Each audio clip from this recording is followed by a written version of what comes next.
साल 2025 में सबसे ज्यादा कमाने वाली मूवी अभी तक कौन सी आई है? तो दोस्तों आपकी जानकारी के लिए बता दें, साल 2025 में अभी तक सबसे ज्यादा अगर कोई मूवी बॉक्स ऑफिस पे धमाल मचाया है, सबसे ज्यादा कमाई किया है, तो वह है दोस्तों छावा मूवी।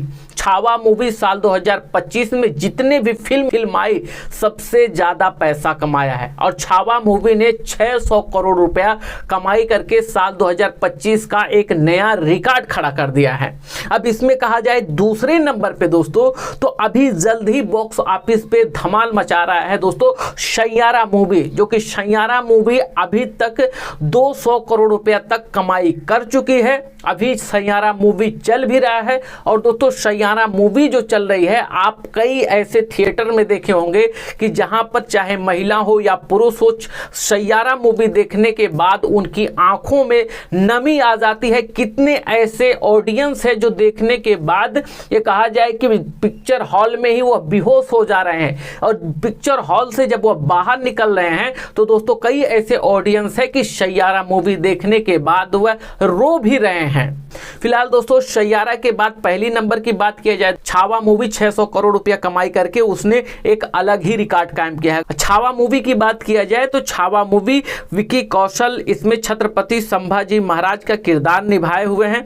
फिल्म मराठी साम्राज्य दूसरे शासक संभाजी महाराज के जीवन पे आधारित है। यह कहा जाए विकी कौशल जो संभाजी महाराज थे उन्हीं के ही जीवनी पर यह मूवी छावा बनाई गई थी, जिसमें 600 करोड़ रुपया कमाई करके साल 2025 में सबसे ज्यादा कमाने वाली मूवी छावा है। और दूसरे नंबर पे है सैयारा जो 200 करोड़ रुपया तक अभी तक बॉक्स ऑफिस पे कमा चुकी है। तो दोस्तों अभी तक आपने सोशल मीडिया पे कई ऐसे वीडियोस देखे होंगे जो पत्नी है अपने बॉयफ्रेंड के साथ अलग अलग तरीके से अपने पतियों की हत्या करके वह कभी नीला ड्रम में, घर के आंगन में, तो कभी सूटकेस में, तो कभी बक्से में बंद कर दे रहे हैं अपनी पति का हत्या करके। फिलहाल मध्य प्रदेश से शिवपुरी से जो खबर आई है दोस्तों, यह काफी चौंकाने वाला है। मध्य प्रदेश के शिवपुरी से यह खबर आई है कि जहां एक बेटा अपनी मां की ही हत्या कर देता है और हत्या करने की वजह यही होती है जो लड़के की मां थी उनके खाते में 32 लाख रुपया था जो मां अपने बेटे को पैसा नहीं देना चाहते थे। तो बेटे ने सुबह उठा तो उनकी मां छत पे तुलसी जी में पानी डालने जा रही थी। बेटे ने छत पे गया, अपनी मां होती है उसे पीछे से धक्का मारता है तो मां नीचे आती है सीढ़ी से, जो कि बुरी तरीके से वह घायल हो जाती है। तो बेटा जो होता है मां के ही आंचल, मां के ही साड़ी से मां की ही गला घोट देता है, मां की साड़ी से ही अपनी मां की हत्या कर देता है। हत्या करने के बाद मां की जो शरीर होती है दरअसल घर में ही वह दीवारों में चुनवा देता है।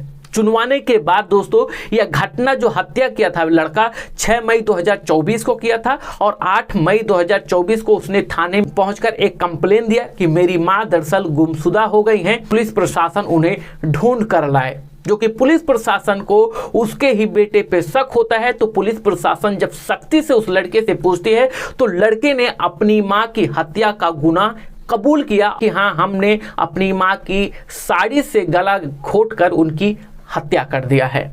और रीजन यही थी कि 32 लाख रुपया मां के खाते में थी जो बच्चों को देना नहीं चाहते थे। फिलहाल जो जिला न्यायाधीश है उन्हें सजाए मौत दिया है, सजाए फांसी दी गई है और उन्होंने कहा कि जो मां है सभी धर्म के लोग मां को ईश्वर का दूसरा अवतार मानती है, फिर चाहे कुरान हो, चाहे बाइबल हो, चाहे फिर वो गीता हो, सभी धर्मों में मां का सम्मान देने का प्रावधान है, जो कि मां की हत्या किसी भी तरीके से जायज नहीं है और इसलिए जो अपनी मां की गला घोटकर हत्या किया है उसे भी सजाए मौत ही होनी चाहिए। जो कि दोस्तों जो जिला जज हैं उन्होंने सजाए मौत यानी फांसी का आदेश दे दिया। स्तर पर बहुत अच्छा फैसला है और ये माननीय न्यायालय श्री LD सोलंकी साहब विशेष न्यायाधीश द्वारा आज सुनाया गया है। इस घटना यह थी कि एक लड़का जो माँ ने एडॉप्ट किया था, उस एडॉप्ट बच्चे ने अब पैसे को लेकर अपनी माँ को रोड से और साड़ी से गला घोंटकर मार कर और घर के जीने के नीचे दफना दिया और रेत सीमेंट से दफना दिया था। जब और स्वयं द्वारा उसने घटना की रिपोर्ट कर दी। बाद में जब उससे पुलिस द्वारा गहन पूछताछ की और पूछताछ में पाया गया कि आरोपी द्वारा अपनी मां की रोड से और साड़ी से गला दबाकर हत्या की है उसके बाद माननीय न्यायालय में उसके खिलाफ धारा 302, 201 भादावी में अभियोग पत्र पेश किया।